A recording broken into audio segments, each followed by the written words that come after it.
Are you preparing for SCA? In this video, I'm going to share with you three of the biggest challenges that GP trainees face with the simulated consultation assessment. The first challenge is time management. If you find that your consultation is going far too long, then you're probably not doing something right in the data gathering or clinical management. It's important that you look at your consultation, audit how you're using your time, and see where you're spending too long, where you can compress your consultation so that you give yourself enough time in clinical management. Common reasons why GP trainees take too long in the consultation is because they're not priming their case enough or their consultation is disorganized. If your consultation is not structured, there's no organization, then you will find that you're going to take more time to take the history because you're not taking a very targeted history. In order to consult within 12 minutes, it's important that you learn how to prime your case and make sure that you're organizing your consultation. Playing it out in your mind before you even start the consultation will help you. The 3-minute reading time that you will have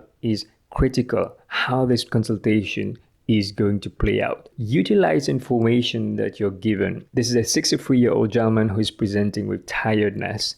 He has a background of type 2 diabetes mellitus, and we can see that he had an annual review recently, and the blood test and assessment appeared to be satisfactory.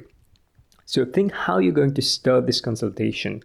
In the beginning, it's important that you ask open questions to facilitate the narrative, get the patient's story. In the exam, the patient will have a script to tell you. So you want to get as much information as possible by asking open questions in the first minute so that you get the story out there. So once you've got the story, then you'll get a better idea what the patient is experiencing. When it comes to tiredness, it's important that you clarify what the patient means by the tiredness. So does it mean that the patient is feeling fatigued? Does it mean that the patient is weak? We need to know exactly what the patient means. So think about what are the common causes of tiredness. In this patient, I might think whether this patient has been stressed, whether the patient is not sleeping well, whether the patient is depressed, feeling low, because that could also cause tiredness. Also think about what are the red flags that you want to ask. Asking for presence of red flag will help you to make a safe assessment. A common misconception that GP trainees have is thinking that you have to make an inquiry, an exhaustive list of all possible symptoms to make a safe assessment. That's not necessary and it's not practicable for the amount of time that you've got. So ask what are the common causes and serious pathologies you want to assess for. Once you've done that, then you will come to a working diagnosis. It will help you to narrow down what might be the possible cause of this tiredness. Sometimes it could be due to multiple factors. So it might not be due to one cause. It could be because the patient is depressed or the patient is also a carer, feeling stressed. So there could be multiple factors in the history. The second challenge is clinical management. A lot of GP trainees struggle for clinical management. They're very good in data gathering in the first half, but when it comes to clinical management, they don't really know how to manage the patient. They kind of rush it and do it in a way that's very generic. So if you want to score high for the SCA, it's important that you practice and refine your clinical management. The various steps in clinical management. First thing you need to know is that what are you going to solve? So you need to prioritize what problem you're going to solve and have a discussion with your patient, involve the patient in that discussion, as in what are the treatment that you'd like to recommend and what referral you need to make. By having a discussion with your patient and integrating what the patient told you in data gathering so that you can take that into account to discuss your clinical management, that's going to allow you to share the management with your patient. A common misconception is thinking that just by sharing a list of options to your patient, you're going to share management. But that's not really what you need to do.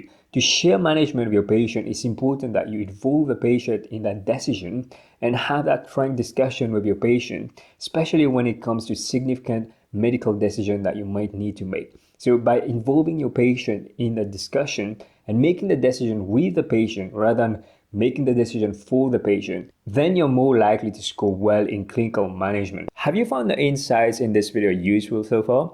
If so, you might be interested in SCA Blueprint. Just click the link down the description below and sign up, and you will get a teaching from me every day for the next 7 days. The last challenge is confidence. Maybe you're thinking that you're not very good at this topic, and what if that comes? And you're anxious about how you're going to perform on the day. This is a common issue that GP trainees face, especially when you have to consult 12 different cases in one day. There's 4 stages of competence. The first level is when you're unconsciously incompetent. This is when you might not even know what you don't know. The second level is when you're consciously incompetent. So now you understand that there's something that you might not know. So you have a self-awareness what you're not good at. The third level of competence is when you're consciously competent. So this is when you're aware what you need to do and you know how to do it and you can do it. And the fourth level of competence is when you're unconsciously competent. This is a level where you're master in the game. So you can actually do something without having to think about it. It's like an intuition that you've got. My question to you is, where about at the stage of competence are you? So if you're not very competent, it's normal that you don't feel confident. Maybe you have not practiced and refined the consultation to the level that's required to pass the exam. So you still have time to prepare. It's important that you give yourself good amount of time and plan your preparation so that when it comes to the day of the exam, you're at your highest level, so that whatever cases that might come, you feel confident and you can navigate the cases.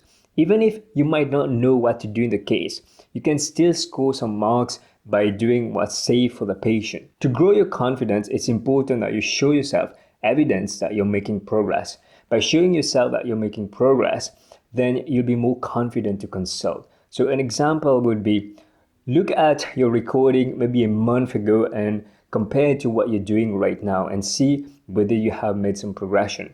By doing that, you'll feel more confident because you can see that you used to do something and now you're doing something better. So it's important that you have these small victories. As you're going to develop your competence, then your confidence will follow. If you found this video useful, you might want to watch the next video here. Click here to watch it. Take care, everybody. Bye-bye.